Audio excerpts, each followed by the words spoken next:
Hey everybody, welcome. This is part two dose of the Q&A that we're doing. So we did a coaching call yesterday. We asked everybody to submit questions. We had way too many to answer on that call, so we're going to be doing a separate video here.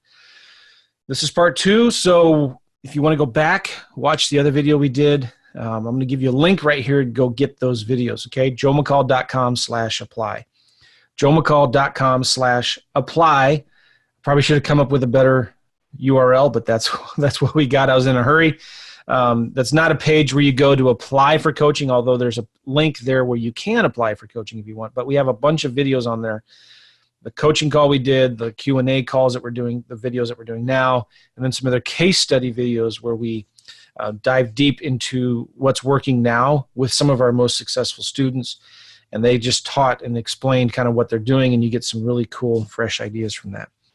So we're going to go through and start answering more questions here, okay? This is from Jai. He said, for a new guy investing in multiple markets, what is the best way to start a cold call or an inbound call from a seller so they will not think you are a regular person to buy their home? Not sure I understand that, but number one is you got to be yourself. If you're doing cold calling, outbound cold calling, Gavin, what's a real quick, simple script that you use for that? Yeah, so if it's a cold call, let's say I'm calling, I know it's Joe at 123 Main Street, so I can see that on my screen. If I have that information, it'll go something like, hey, is this Joe? Yes. Joe say, sorry, yeah. Joe say, yes. So, hey, Joe, my name's Gavin. Sorry to call you randomly out of the blue. Just calling about a property I think you own on 123 Main Street. Okay, yeah, cool. Okay, you do own that? Yes. Okay, awesome. Look, is there any interest in selling it at all? I'm looking to buy another one in the neighborhood. Are you got any interest in selling that property? I haven't really thought about it, but if the offer was good, I might, maybe. Okay. If we could come up with the right offer, how quickly would you want to, make a decision? Well, I don't know. I've not even thought about selling it. I need to talk to my wife, and it's an investment property. Okay. We've got a tenant in there now. If the price is good, I'll sell it. Okay, so there's a tenant in there right now. How long's the tenant been in? We just signed a new lease about 3 months ago. Oh, okay. Okay. And have you done any major remodeling in the last 5 years? No. It's a newer home. It doesn't need a ton of work. Okay. So if we could come up with the right offer, though, you'd be ready to make a decision, right? Yeah, sure. Yeah, talk to my wife about it. Okay, so what I'm going to do is I'm going to run some numbers, and I'll get my partner to give you a call back. They run all the numbers, and then they'll call you back with an offer in the next 24 hours. Okay. How does that sound? Good.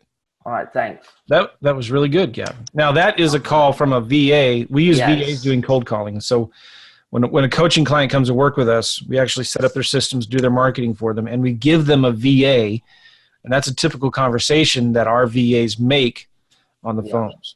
And which is so cool. I mean, you may think your VA in the Philippines make those calls for you. Yeah. And some of our clients are getting 2-3 leads a day, seller leads a day from that kind of outbound marketing. Yep. And when we do cold calling, by the way, we cold call absentee owners with equity. All right. And so that's a different seller than an owner occupant, right? They understand that's an investment property. They're more open to talking about selling it like that. Yep. An inbound call, pretty much like when a seller's calling me back, I like to go through maybe a simple 3 questions. Hi, hey, thanks for calling. Tell me, what's your situation, right? Ask them what's their situation.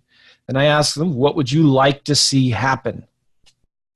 And then I ask them, if I can make that happen, how quickly would you need to sell the property?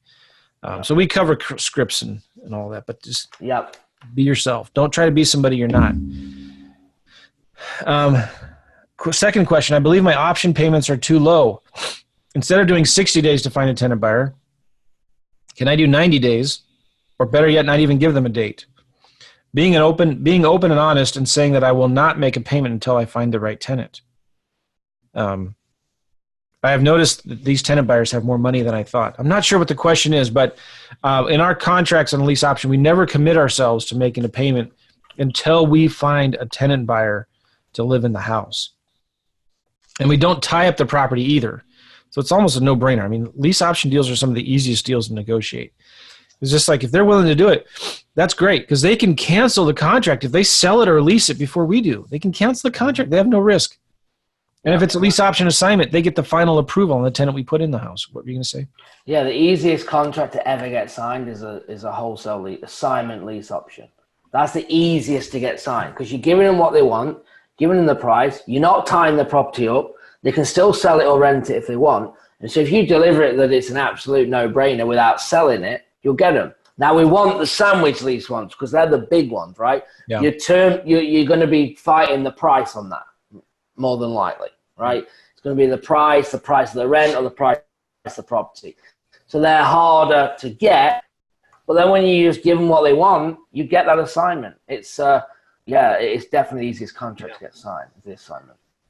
Third question from Jai. I know you say to pay a realtor $500 to find a tenant buyer for me, but they laugh at this number. Is there a certain realtor I should be targeting since I do this in multiple markets? So if you're finding a leasing agent to lease your property, when you're first getting started, you're just coming in, you may need to pay them a full month's rent or $1,000. But once you start doing a lot of deals and you've got you've got inventory and you're a serious investor, you can find realtors that you pay $500 a month to do it for you. It's I've done it before. It's not a big deal. But if you're doing 6 of them a month, that's $3,000. And all that realtor's doing is taking phone calls and helping coordinate some showings. It's not that big of a deal. There are leasing agents out there that do that. They work for big property management companies, and they only get paid $500 for each property that they do. So it's a matter of volume. This is from I can't pronounce the name, so I won't even try. Oh, he's based in Scotland. Maybe you could pronounce this name. I don't even think you could. No, if you couldn't, no. Cool. He says, I'm based in Scotland, but I understand I'm still okay to do deals in the U.S. You are. In Scotland, lease options are nearly illegal.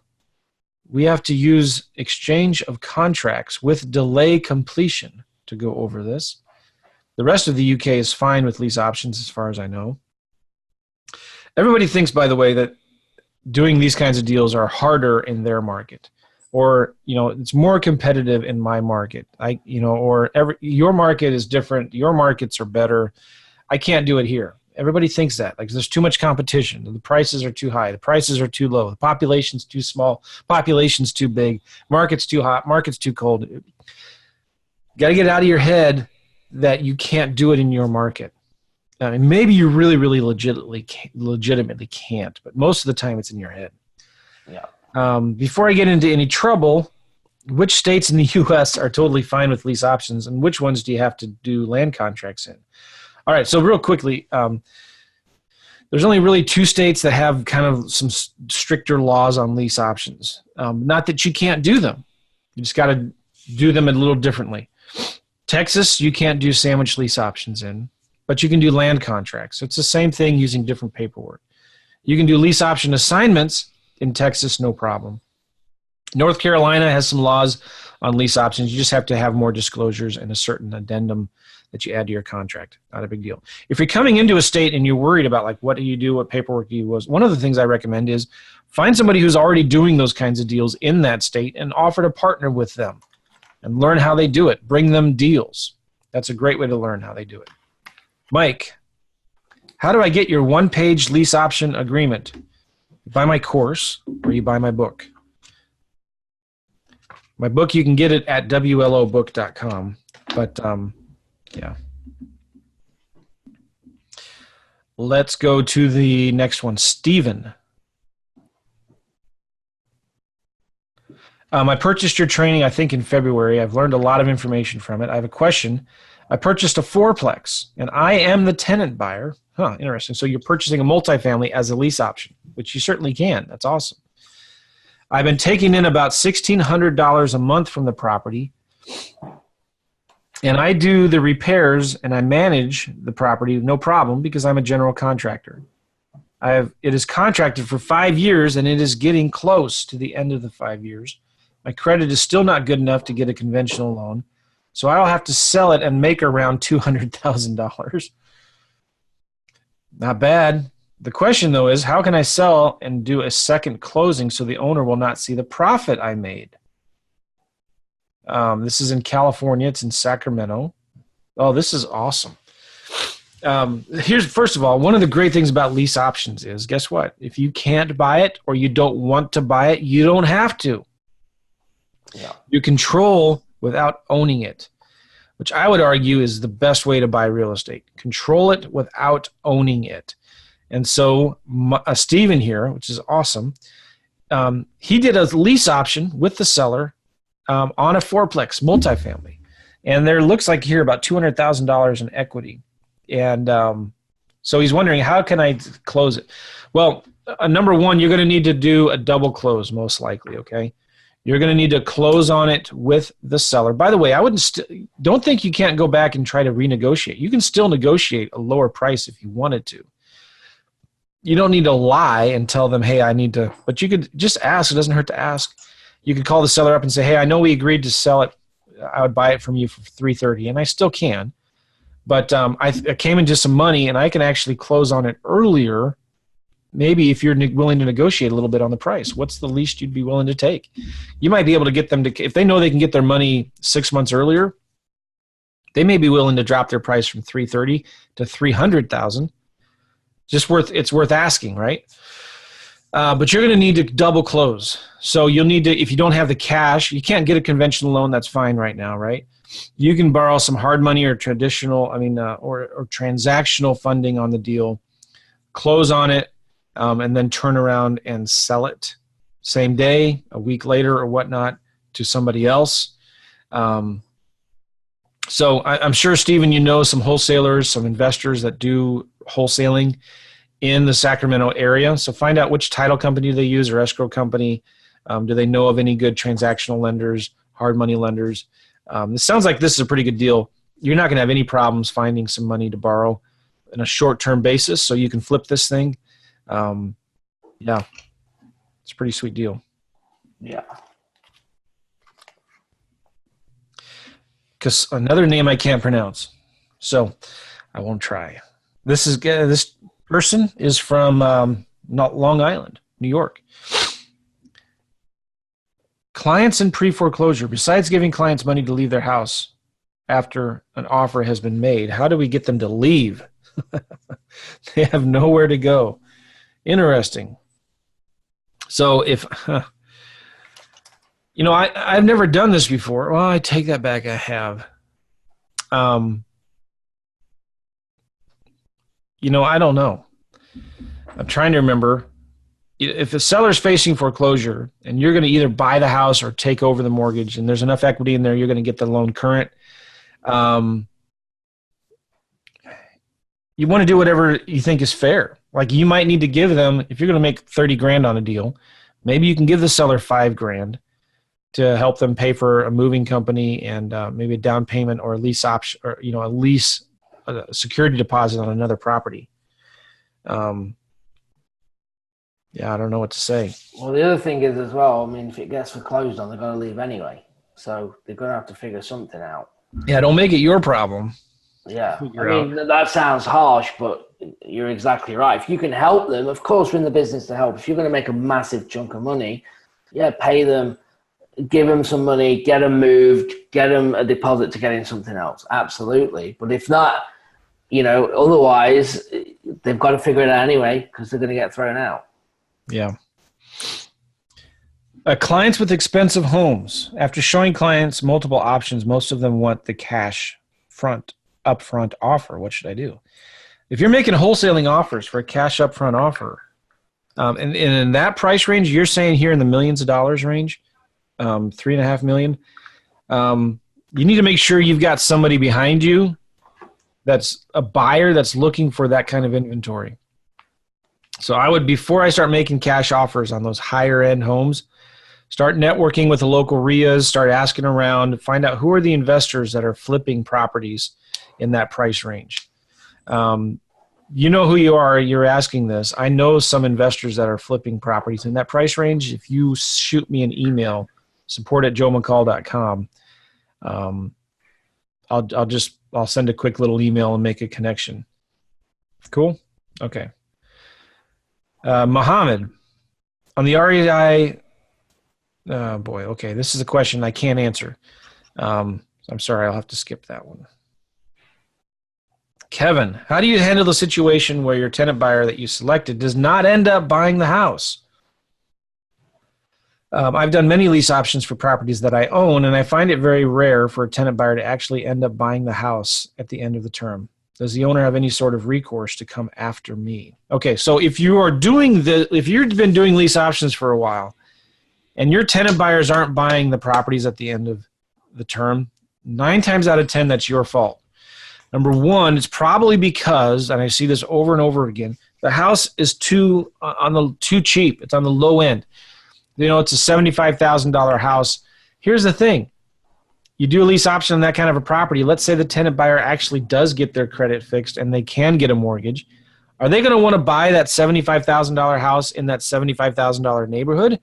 Or are they going to want to go and buy the house in the better school district in the $100,000 to $125,000 neighborhood? Retail buyers are not buying homes in those $75,000 neighborhoods. They're buying them in the nicer areas. Okay, that's number one. Number two, you're not doing a good enough job pre-screening your tenant buyers. You should only put tenant buyers in your house. Pay attention and listen carefully. You should only put tenant buyers in your house who have a realistic chance of getting a mortgage in 6 to 12 months. Which means they need to put down 3.5% to 5% down so they can get an FHA loan. They need to have the income and the debt to income ratio required to get a mortgage. And they need to have things in their credit report that aren't that big of a deal that they can get cleaned up in 6 to 12 months. Okay? If they're not getting a mortgage, usually it means they're not putting enough money down.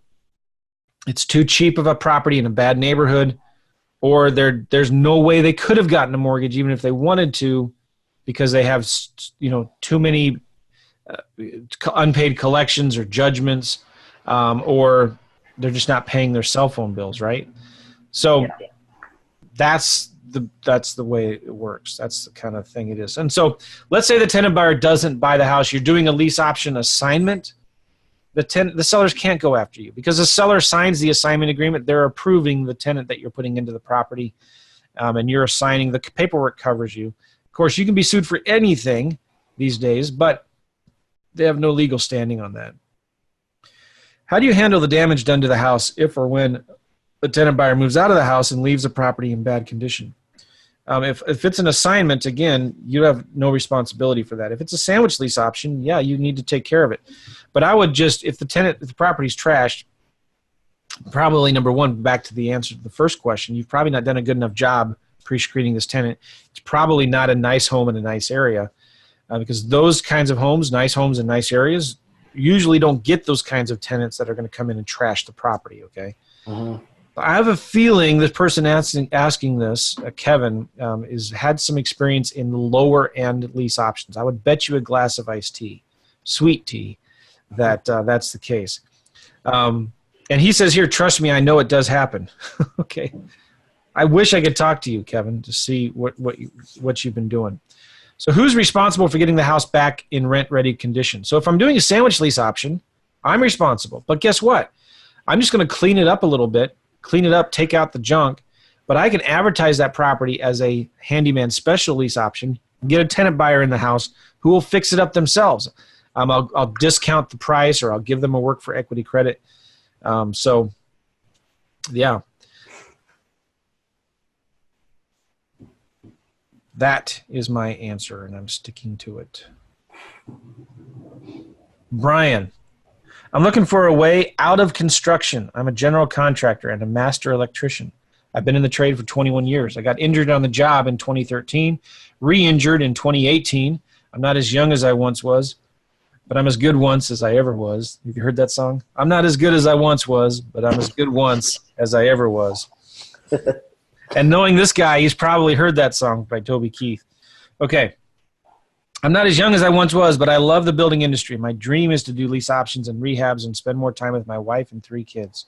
I don't have the money right now to partner with you in your coaching program, but I'm working on that. My question is this: what can I do today to start doing deals? Well, a couple things. I'd recommend my course, my Simple Lease Options course. And if you go to sloclass.com, you can watch the webinar. sloclass.com. That's where I'd recommend starting. And if you can't even afford my course, we've got tons of podcasts and videos. My podcast is called Real Estate Investing Mastery. Just Google it or go to iTunes, whatever you want to listen to your podcast with, and do a search for Real Estate Investing Mastery. Real Estate Investing Mastery, or Joe McCall, and you'll find my podcast. And also I have tons of videos on YouTube and stuff like that. But go just watch the webinar, get my course, sloclass.com. That stands for Simple Lease Options. sloclass.com. All right. And I hope it works out for you, Brian. I appreciate hard workers like you.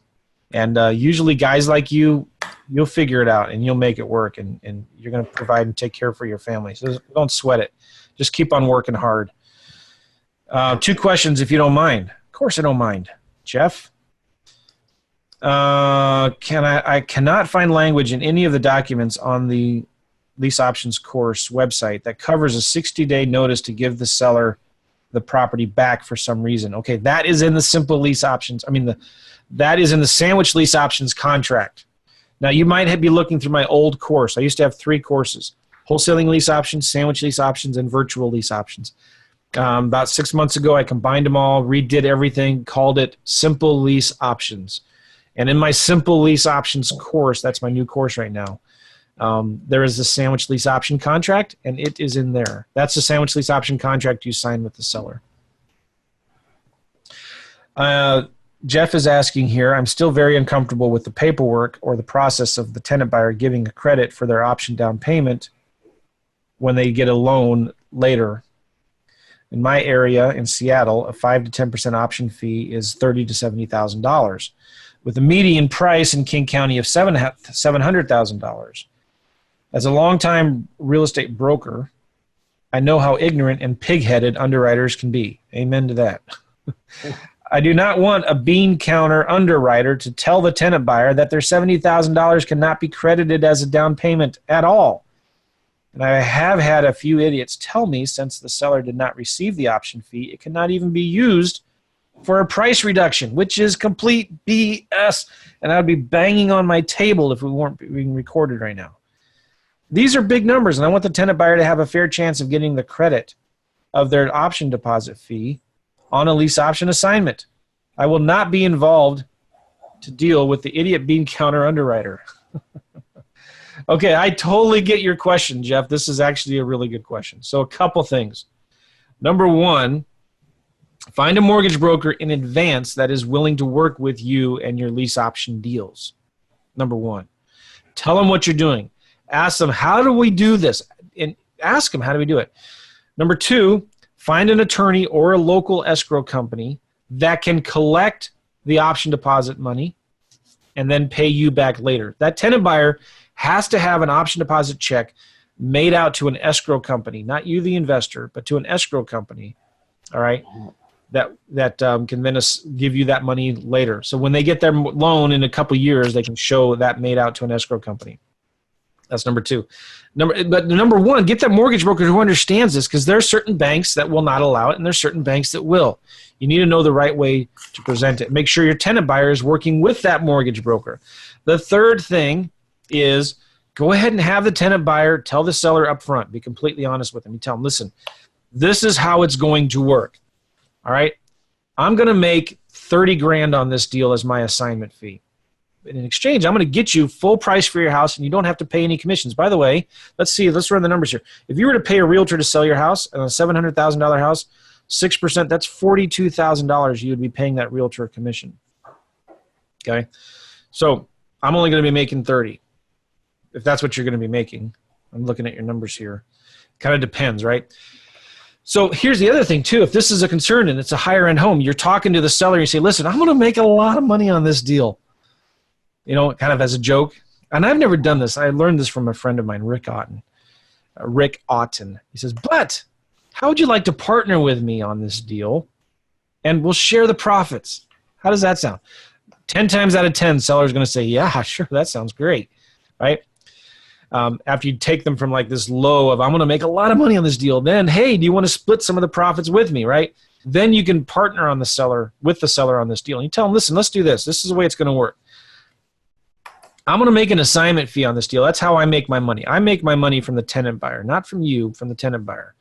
I will share my profit with you, 25-75. So I'll give you 25% of my profits. Cool? All right, so this is the way it's going to work. We're going to advertise a property for this. I'm going to get about 5 to 10% down on the property, okay? I'm going to have the tenant buyer make the check out to you, and at closing, I want you to then immediately cut me a check for 75% of that. Is that fair? Great. Okay, so that's what you do. Make the tenant buyer make a check out to the seller, especially on the higher end, bigger deals like this. It's not a big deal. The fourth thing I'll say finally is you might consider just getting your license, Jeff. Do it as a realtor, okay? And just get paid through a listing agreement or as a commission if you want to do it that way. That's a whole nother thing, but you can do lease options as a realtor. Good questions, Jeff. Mohammed, how do we generate leads for multifamily properties? Direct mail. That's the best way to do it. All right, just pull a list from ListSource, PropStream, and get multifamilies and send letters to the mailing address. And I would skip trace, call them. Scott, as an investor from Canada without a current United States LLC or bank account in place, can I still do deals? And if so, how would I structure them so I don't until I have those things set up? If I was living in Prague doing deals in the United States, which, oh yeah, I've done before, this is what I did. I found local wholesalers and I partnered with them. Now, I had an LLC, but I didn't use it. I used their LLC. I picked a market, found somebody that was doing deals. I said, hey, listen, if I bring you motivated seller leads and if I can get them under contract over the phone, will you partner with me on it and help me sell it and split the deal with me 50-50? They'll say, yeah. If you explain it right, yeah, that sounds great. Who would say no to that, right? So just find somebody in the local market that you want to invest in and offer to partner with them. You get it under contract, send it to them, they sell it. Yeah, it's not a big deal. Yeah. If they say, so, you know, if you're wholesaling, you want the title company to send you the check.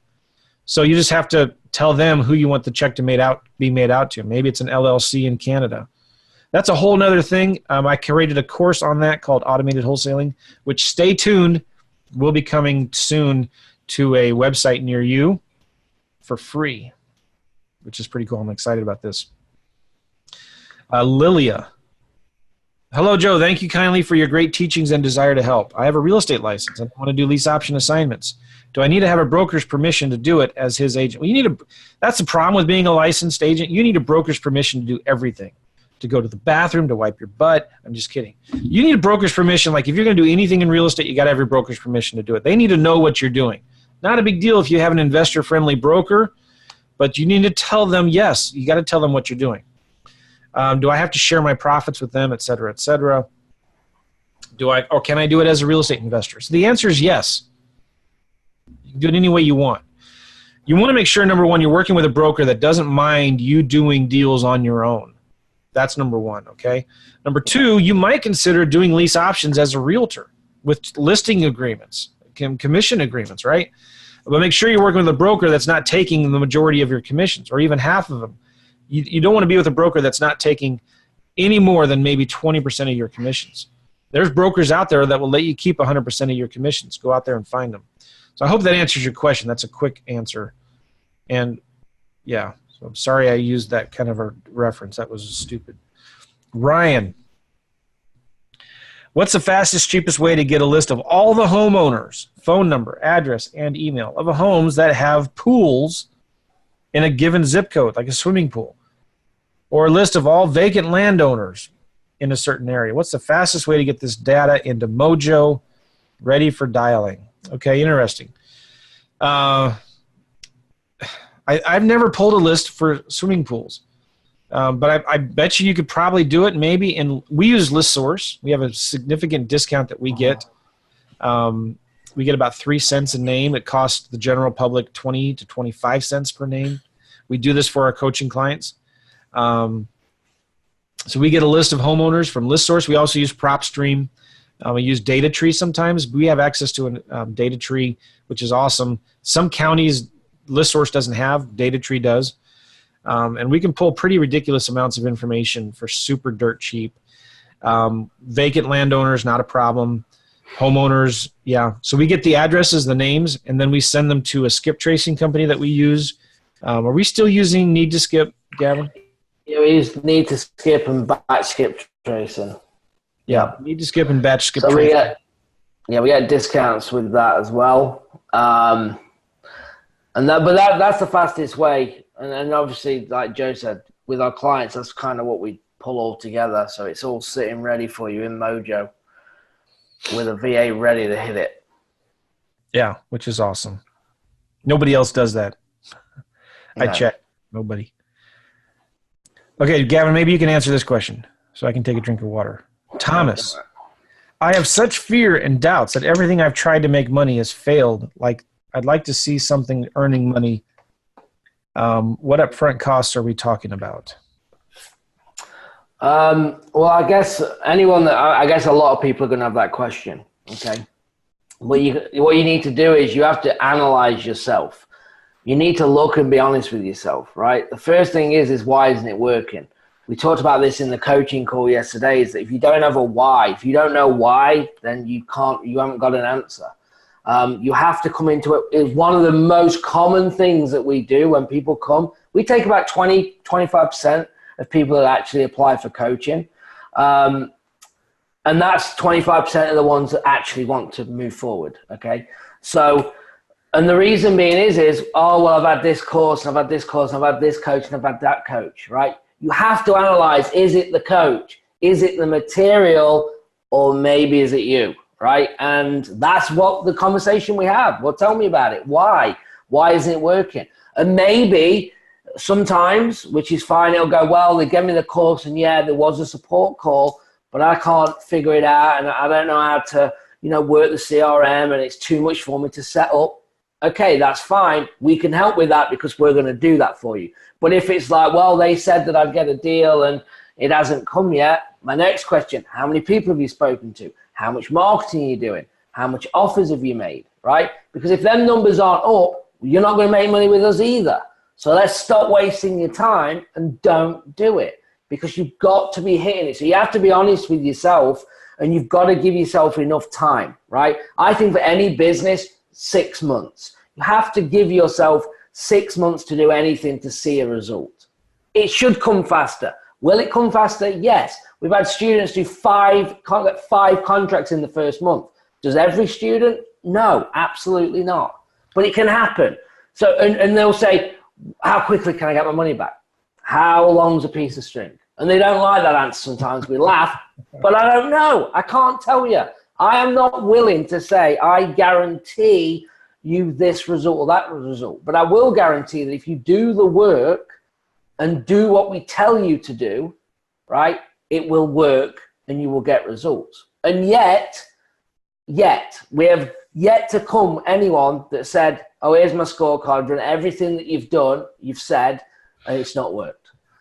Because I want to have that call, and you can fly out to Savannah and you can work me all week till we get a deal. If you are doing your numbers, I would put that on, because that's how confident I am.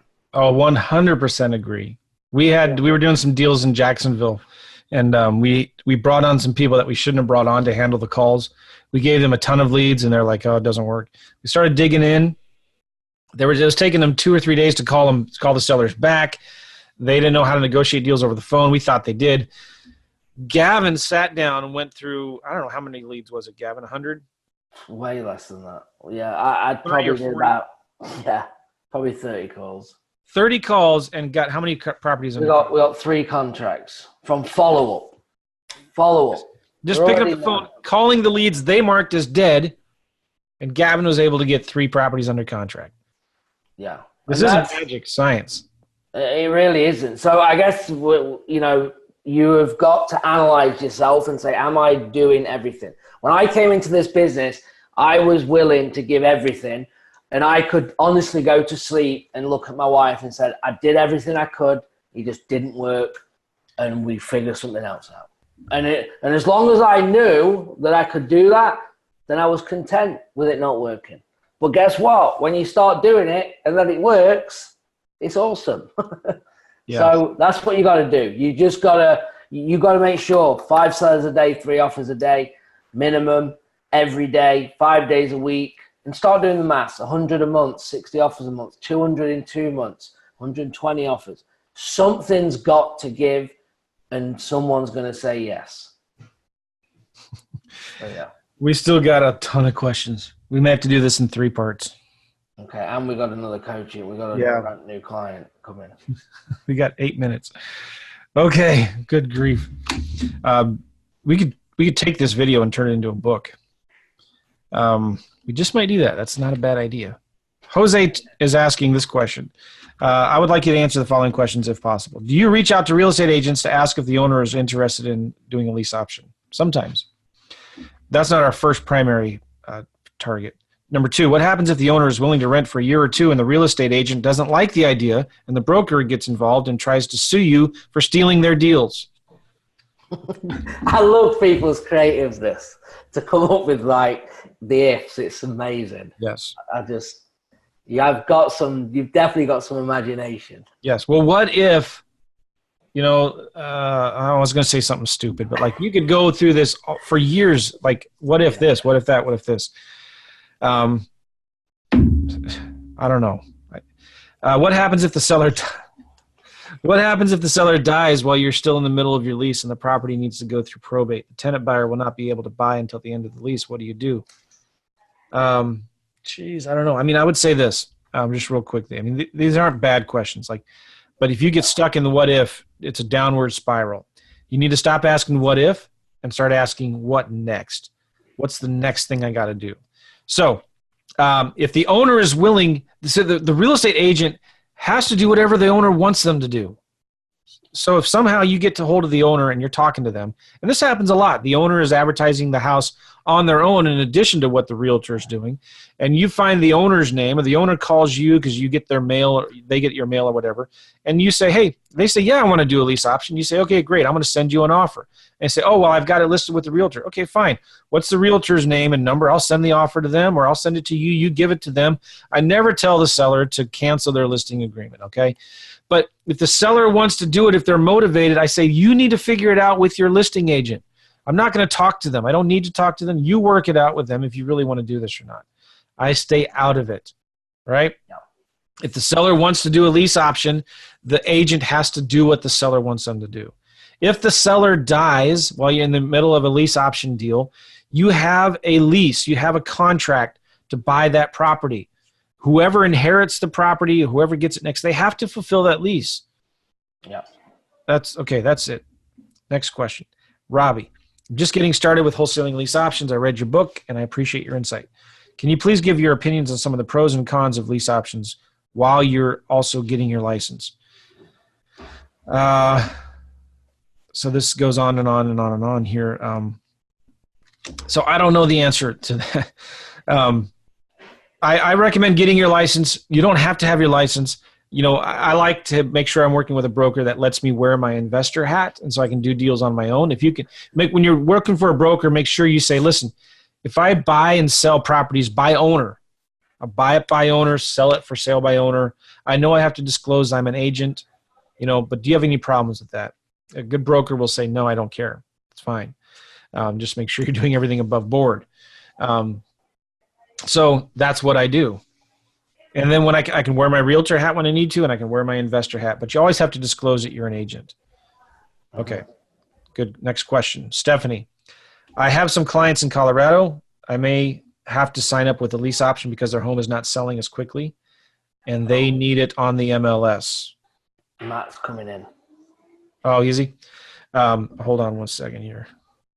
Sorry, Matt. I have to boot you off. But yeah. Sorry. We're just going to, we're almost done here. Lock the meeting up real quick here. Okay, sorry. We'll answer one more question, then we'll end it here. And we'll do a part 3. I have some clients in Colorado that have to sign up with a lease option because their home is not selling as quickly as they need it to on the MLS. I'm closing with them on a new home here in Texas today.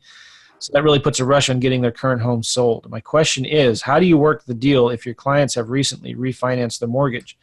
I know different states have different rules, but they refinanced in Colorado. Are they still allowed to lease out their home in the first 2 years after refinancing, or do you have to be living in the home yourself? Can you work a lease option if the seller recently refinanced? Is guess on what I'm trying to ask. Okay, so I don't know the answer to that. Here's the thing. Some mortgages have clauses in there that you can't lease the property. But what are they going to do? Like, let's say let's say your spouse died and you have to, or they're sick and they went to Rochester, Minnesota because they're in the hospital, and you have to go live in Rochester, Minnesota, okay?